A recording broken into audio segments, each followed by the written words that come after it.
দেশবাসী আপনার সকলে অবগত আছেন, বিগত দীর্ঘ 15 বছরের স্বৈরতন্ত্রের শাসন ছিল আইয়ামের জাহেলিয়াতের স্বৈরতন্ত্রের শাসন। আজকে আমরা আসলে আনন্দিত হতে পারছি না যে আমরা 100% আমরা আজকে আদালত থেকে আমরা আজকে রেহাই পেয়েছি, আদালতের অর্ডারে আজকে আমরা এই অভিযুক্তের রেহাই পেয়েছি। এই দেশের লক্ষ লক্ষ জনতা, লক্ষ লক্ষ ইনসেন্ট মানুষ আজকে এখনো তারা এই বিগত স্বৈরতন্ত্রের চাপিয়ে দেওয়া আইনে তারা এখনো জগতের কথা আষ্টে আবদ্ধ রয়েছে। আমরা বিগত স্বৈরতন্ত্রের আমলের বিগত 2009 সাল থেকে 24 সাল পর্যন্ত যারাই মিথ্যা মামলায় যারা আসামি করা হয়েছে সকল জনতার মুক্তি আজকে আমরা কামনা করি এবং আমরা এই কৃতজ্ঞতা আল্লাহর কাছে পরিচালনা করব। এরপরে বিগত 15 বছর আমরা আমাদের অভিভাবক হিসেবে আমাদের সমাজ লয়ারদেরকে বিগত 15 বছর কোর্ট কাছারিতে আদালতের প্রাঙ্গণে এবং জেল গেটে আমরা তাদেরকে আমরা অভিভাবক হিসেবে পেয়েছি। আমরা আশা করবো আমাদের উকিলগণ এবং আমাদের লয়ারগণ এই জনতার পূর্ণাঙ্গ মুক্তি না হওয়ার পর্যন্ত তারা তাদের সংগ্রামকে আইনের সঙ্গে অব্যাহত রাখবে। জাতির উদ্দেশ্যে উনি কিছু কথা রাখবেন, বিশেষ করে ওনার 3 বছর উনি জেল কেটেছেন এই বিষয়ে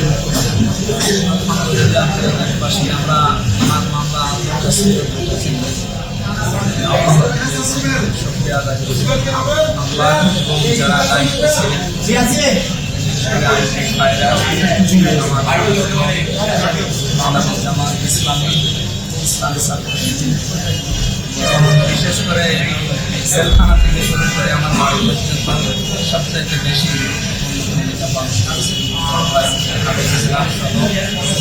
কওমি মাদ্রাসা যাদের সাথে ছিলাম, বিশেষ করে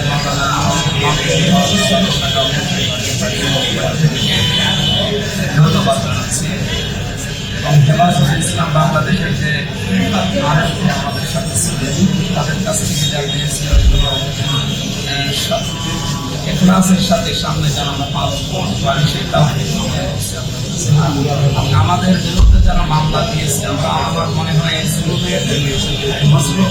তাদেরকে মাফ করে দেওয়া মানে মসজিদের উপর অফিসার ওরাও যেন এর স্বাদ পায়, যেন ওদের নামে এরকম মামলা দেওয়া দরকার, কারণ ওদের নামে মিথ্যা সত্য মামলাগুলো দিলে ওরা শাস্তি পাবে, ন্যায় বিচার প্রতিষ্ঠার জন্য এটা দরকার।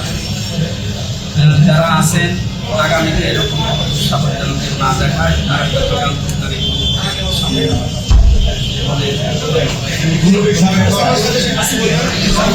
আলহামদুলিল্লাহ দেশবাসী এবং আব্দুল আলমিনের তরফে লাভ করি শুক্রিয়া যে আজকে আমাদের তৃতীয় মামলা থেকে আমরা বহতি পেলাম। এর আগে কুমিল্লার একটা মামলা থেকে আমাদের তরফে আমরা বহতি পেয়েছি, আরও একটা মামলা আছে। দোয়া চাই আল্লাহ তারা একটা বহতি দান করেন। আমাদের শেখ হামিদা যেভাবে বলেছেন যে শুধু আমরা এতটুকুতে আমরা সন্তুষ্ট হব না, আমাদের যে সকল ভাইয়েরা এখনও লক্ষ লক্ষ মিথ্যা মামলা নিয়ে পড়ে আছে জেলখানার মধ্যে, এই স্বৈরাচার শাসকের আমাদের যতগুলো মিথ্যা মামলা হয়েছে, যতগুলো এই শাস্তি দেওয়া হয়েছে, রায় দেওয়া হয়েছে, এই সবগুলো রায় বাতিল করে সকল তৌহিদবাদী এবং সাধারণ মুসলমানদেরকে দ্রুত অব্যাহতি দিতে হবে। আলহামদুলিল্লাহ আমাদেরকে সহযোগিতা করেছেন আমাদের আইনজীবী ভাইয়েরা, তাদের আল্লাহ পাক রব্বুল আলামিন তাদেরকে তাদের দুনিয়া এবং আখিরাতে কল্যাণ আলহামদুলিল্লাহ আজকের দিনটা বাংলাদেশের ঐতিহাসিক দিন হয়ে থাকবে ইনশাআল্লাহ। বিগত দিন পর্যন্ত অন্ধকারের যে কালো মেঘের ঘনঘটা ছিল বাংলাদেশের আকাশে, বাংলাদেশের দিগন্তে নতুন এক সূর্যের উদিত হয়েছে। এই সূর্যের আলোয় আমরা সকলে এখন আলোকিত হতে পারছি আলহামদুলিল্লাহ। আজকে আমাদেরকে দীর্ঘকাল পর্যন্ত যে হয়রানি এবং পেরেশানি করা হয়েছে সেই 2021 সাল থেকে আজ 2024 পর্যন্ত আজকের এই যুগান্তকারী রায়ের মাধ্যমে সম্মানিত বিচারক সাহেব আমাদেরকে মামলা থেকে অব্যাহতি দিয়েছেন।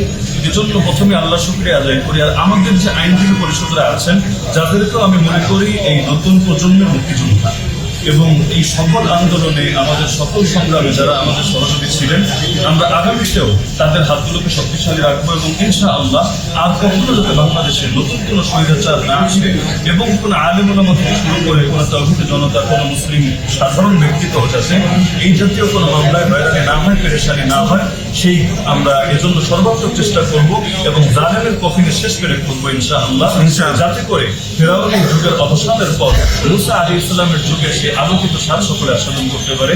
তো আমি আন্তরিকভাবে কৃতজ্ঞতা জানাচ্ছি আমাদের আইনজীবী মহোদয় যারা রয়েছেন তাদেরকে। ইনশাআল্লাহ আল্লাহ যদি চান আমাদের দুনিয়াতে যেভাবে দেখা হচ্ছে জান্নাতুল ফেরদাউসে দেখা হবে ইনশাআল্লাহ। আমাদের